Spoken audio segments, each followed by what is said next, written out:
Hello, this is Reverend Don Lewis coming to you from beautiful Florida.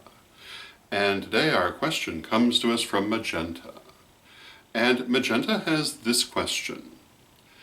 What do I consider the importance of New Year's and birthday ceremonies that focus on what we have accomplished in the preceding year and hope to accomplish in the coming year?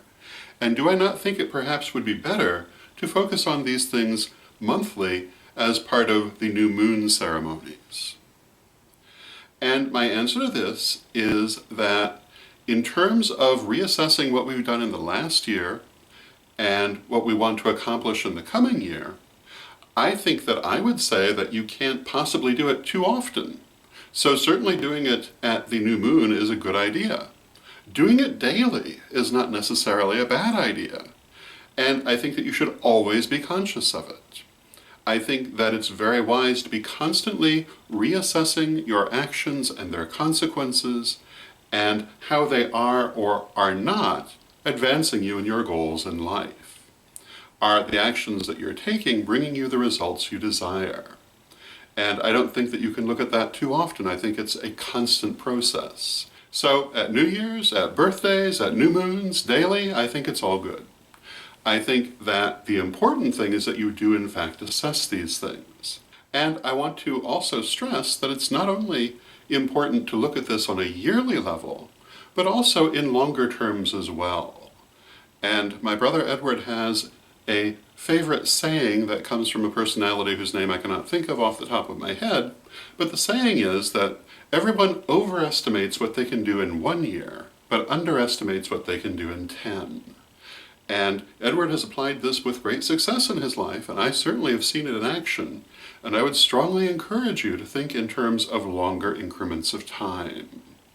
Because a year, when all is said and done, really isn't as long as it seems, and a decade is shorter than it seems. And when we think of our lives in terms of the long run, and we make longer plans and assess our actions in terms of longer periods of time, it can give us a very different picture both of what we have done and what we can do. And again, people overestimate what they can do in a year, but they underestimate what they can do in a decade, and it's absolutely true. Now, the other thing that I would say to this is that when it comes to birthdays, I don't necessarily think of them entirely in terms of assessing what we have done in the previous year and want to do in the coming year. I also think of them very much in terms of honoring the higher self. To me, a birthday is one's own personal Sabbat, dedicated to one's own higher self, one's personal deity, for want of a better way to put it, the divine part of yourself. And I think it's very important to mark our birthdays and to look at them in this way, not as celebrating our mortal self, but our soul and our link to the divine, and taking this time to rededicate ourselves to our connection to the divine, to connect and commune with our soul, which hopefully we're doing all the time, but particularly at that time, and to really be conscious of the fact that there's more to life than just this world, that we are a spiritual being, not merely a physical one.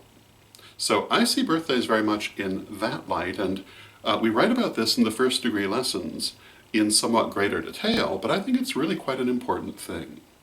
So those would be my thoughts on that subject. I hope you find them helpful, and once again, we've come to the end of a week of vlogs, and it's time to choose the viewer's favorite question.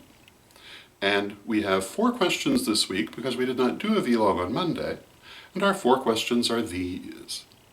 On Tuesday, we had organs from Reverend Shira. On Wednesday, we had media from Reverend Ravenwolf. On Thursday, we had Feel the Burning from Cirque. And of course today we have birthdays from Magenta. Please tell me which was your favorite. You can vote in the comments section at Magic TV, on Facebook pages where the vlog appears, or by email to me, Reverend Don Lewis at donlewishp@aol.com, and I look forward to seeing which was your favorite question. And I hope that you've enjoyed this week of vlogs, and I'll look forward to more vlogs next week, and until next time, may you blessed be.